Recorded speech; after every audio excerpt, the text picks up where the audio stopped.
Assalamualaikum warahmatullahi wabarakatuh. Perkenalkan, nama saya Faradila Oktavia, NIM 180141491. Nah, di dalam video kali ini, di sini saya akan membahas mengenai dampak pandemi COVID-19 ini terhadap dunia pendidikan, serta kebijakan-kebijakan apa yang harus dilaksanakan agar pembelajaran dapat berlangsung dengan baik. Tujuan dari pembuatan video ini adalah untuk memenuhi tugas UTS mata kuliah Keterampilan Berbahasa dan Sastra Indonesia.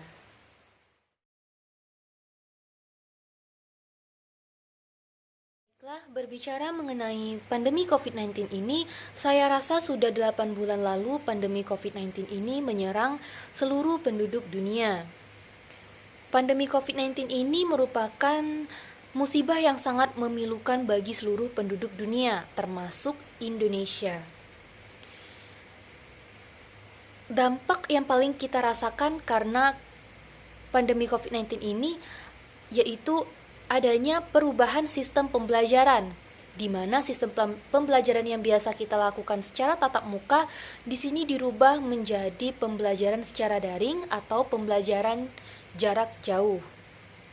Sebagaimana yang kita ketahui, proses pembelajaran di sekolah ini merupakan alat kebijakan publik terkait sebagai upaya untuk meningkatkan pengetahuan.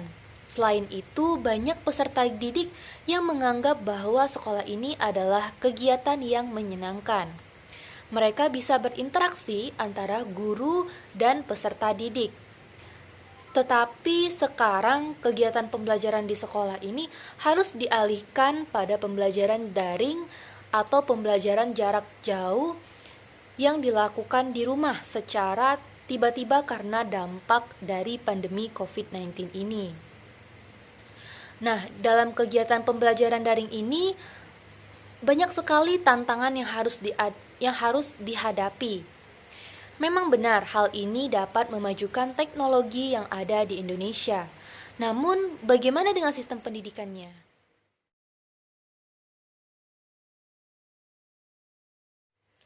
Nah, di era pembelajaran daring ini, peserta didik mengalami kesulitan untuk menyesuaikan hal tersebut. Peserta didik dituntut untuk bisa memahami atau menyerap materi yang diberikan oleh guru. Dan guru pun juga dituntut untuk bisa menyampaikan materi dengan maksimal kepada peserta didik. Jika pandemi COVID-19 ini belum berakhir dan sistem pembelajaran tetap harus dilaksanakan secara daring, maka akan muncul banyak masalah yang menghambat pembelajaran daring atau jarak jauh ini.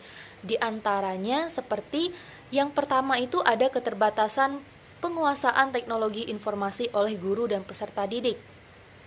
Seperti yang kita ketahui, kondisi guru di Indonesia ini tidak seluruhnya paham penggunaan teknologi. Bisa kita lihat di guru-guru yang lahir sebelum tahun 1980-an. Nah, kendala teknologi informasi ini membatasi mereka dalam menggunakan media daring. Begitu juga dengan peserta didik yang kondisinya hampir sama dengan guru-guru yang dimaksud. Yang kedua, ada sarana dan prasarana yang kurang memadai. Perangkat teknologi jelas mahal. Banyak di daerah Indonesia ini yang gurunya pun masih dalam kondisi ekonomi yang mengkhawatirkan, serta banyak juga orang tua peserta didik yang terkena imbas dari PHK pada pandemi COVID-19 ini, sehingga membuat mereka memikirkan beberapa kali untuk memanfaatkan media teknologi pembelajaran daring ini. Lalu yang ketiga, ada akses internet yang terbatas. Jaringan internet yang masih benar-benar belum merata di pelosok negeri ini menjadi salah satu penyebab dari tidak terlaksanakannya dengan baik pembelajaran daring ini. Pada pembelajaran daring ini ada kerugian yang sangat mendasar bagi peserta didik, yaitu ketika terjadinya penutupan sekolah. Banyak ujian yang mestinya dilakukan oleh peserta didik pada kondisi normal sekarang dengan mendadak dibatalkan karena dampak dari COVID-19 ini. Dalam menangani dampak dari COVID-19 ini, seluruhnya harus dapat saling bahu-membahu atau saling bekerja sama untuk membantu.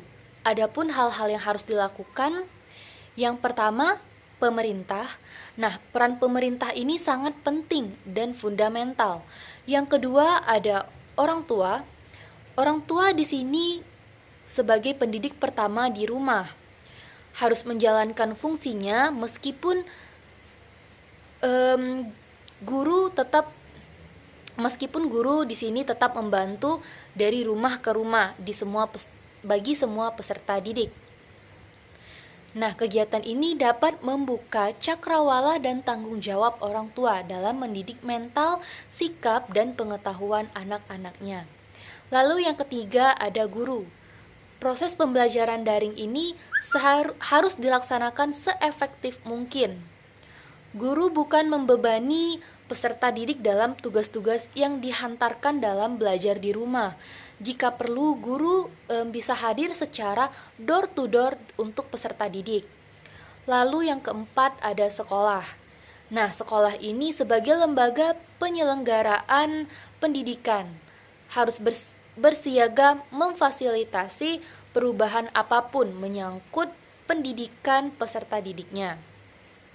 Pendidikan tingkah laku harus menjadi pijakan kuat di tengah-tengah perkembangan teknologi dan arus percepatan informasi ini. Nah, dari beberapa yang sudah saya bahas, kesimpulannya adalah kebijakan belajar di rumah pada institusi pendidikan jelas menyebabkan gangguan besar, seperti pembelajaran peserta didik, gangguan dalam penilaian, serta pembatalan penilaian. Lalu bagaimana seharusnya pemerintah Indonesia melakukan hal yang terbaik untuk penanganan ini? Nah, di sini sekolah memerlukan sumber daya untuk membangun kembali kehilangan dalam pembelajaran. Ketika mereka kembali membuka aktivitas pembelajaran, recovery untuk pemulihan ini harus dilakukan secara cepat dan tepat dengan pengalokasian anggaran dan pemerintah untuk pendidikan. Pemangkasan birokrasi pendidikan harus segera dijalankan untuk menangani dampak COVID-19 ini bagi dunia pendidikan. Mungkin hanya itu yang dapat saya sampaikan di dalam video kali ini. Untuk kurang dan lebihnya, saya minta maaf. Saya akhiri. Wassalamualaikum warahmatullahi wabarakatuh.